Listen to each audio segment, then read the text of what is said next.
নবী সাল্লাল্লাহু আলাইহি ওয়াসাল্লামকে হযরত আয়েশা রাদিয়াল্লাহু তাআলা আনহা জিজ্ঞেস করলেন যে ইয়া রাসূলুল্লাহ সাল্লাল্লাহু আলাইহি ওয়াসাল্লাম, দোয়া তো করবো, কার জন্য করব? আপনার জন্য না আমার মা বাবার জন্য না আমার জন্য? নবী সাল্লাল্লাহু আলাইহি ওয়াসাল্লাম বলেন যে দোয়া করে বান্দা আগে নিজের জন্য।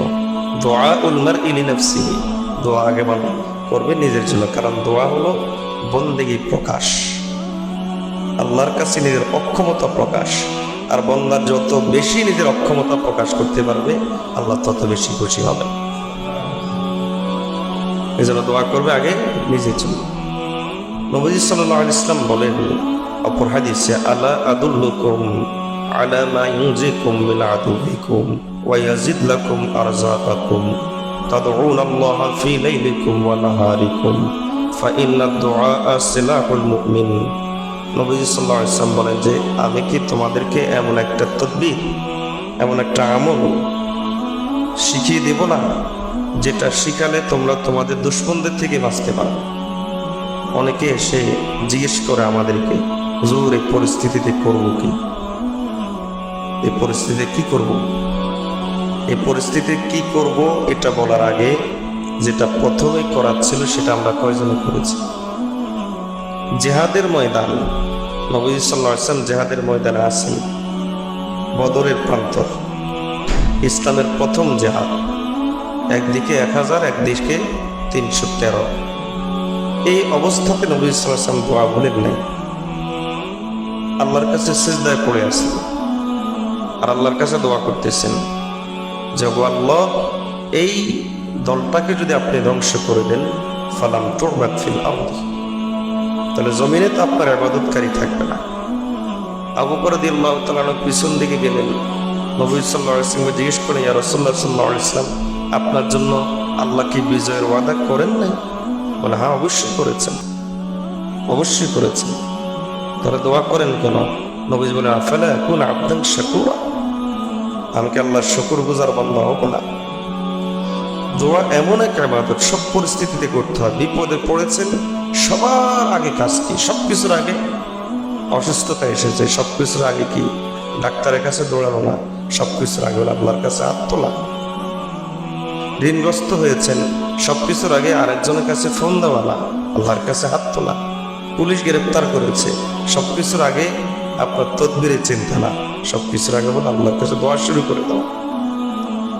সকল পরিবেশ পরিস্থিতিতে আল্লাহর কাছে হাত তুলতে হয়। হাত যদি তোলা সম্ভব না হয়, মনে মনে দোয়া শুরু করে দিতে হয়। নবী সাল্লাল্লাহু আলাইহি ওয়াসাল্লাম বলেন যে যদি তোমরা তোমাদের দুশমন থেকে বাঁচতে চাও, তাহলে তোমাদেরকে একটা আমল আমি বলে দিতে চাই, বলবো না?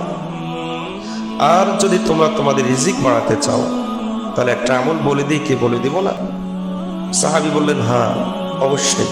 নবী সাল্লাল্লাহু আলাইহি ওয়াসাল্লাম চমৎকার করে বলেছেন, দেখেন, তাদউনাল্লাহা ফি লাইলিকুম ওয়া নাহারিকুম, রাত দিন আল্লাহর কাছে দোয়া করতে থাকো, রাত দিন আল্লাহর কাছে দোয়া করতে। ফাইন্নাদ দুআআ সিলাহুল মুমিন, দোয়া হলো মুমিনদের জন্য সবচাইতে বড় অস্ত্র। দোয়ার চাইতে বড় হাতিয়ার, বড় অস্ত্র মুমিনের জন্য আর কিছু নেই। নবী সাল্লাল্লাহু আলাইহি ওয়াসাল্লাম অপর হাদিসের মধ্যে বলেন, আল্লাহ দোয়া কবুল করেন আমাদেরকে নবীজি সুসংবাদ দিচ্ছেন। দেখবেন একজন ভদ্র মানুষ, তার কাছে যদি আপনি কোনো কিছু চান আর যদি তার কাছে সেটা থাকে, তখন দিতে না পারলে চেহারা লাল হয়ে যায়, মুখ কাঁচুমুচু করে ফেলে, শরম শরম লাগে নিজের কাছে। আর নবী সাল্লাল্লাহু আলাইহি ওয়াসাল্লাম বলেন, ইন্না রাব্বাকুম হাইয়ুন কারীমুন ইয়াস্তাহি মিন আবদিহি আন ইয়ারফা ইলাইহি ইয়াদাইহি ফায়ারুদ্দুহুমা সিফরা। আল্লাহ তাআলা অত্যন্ত লজ্জাশীলের মতো আচরণ করেন। আমাদের শাইখ মুর্শিদে দোয়া করেন যে ও আল্লাহ আপনি কারীম। কারীমের অনেক অর্থ, তার মধ্যে একটা অর্থ হলো ভদ্র, দয়াবান। ও আল্লাহ আপনি কারীম। আপনি বলেছেন আপনার নবী ইউসুফ আলাইহিস সালাম কারীম, আপনি বলেছেন আপনার হাবিব মুহাম্মদ সাল্লাল্লাহু আলাইহি ওয়াসাল্লাম কারীম। তারা দুনিয়াতে কারীম হয়ে কি আচরণ করেছেন? তার ভাইয়েরা তার উপর এত জুলুম করেছে, কিন্তু তিনি তাদেরকে বলে দিলেন, লা তাসরিবা আলাইকুমুল ইয়াওম, তোমাদের ব্যাপারে আমার অন্তরে কোনো রাগ ক্ষোভ অভিযোগ নাই।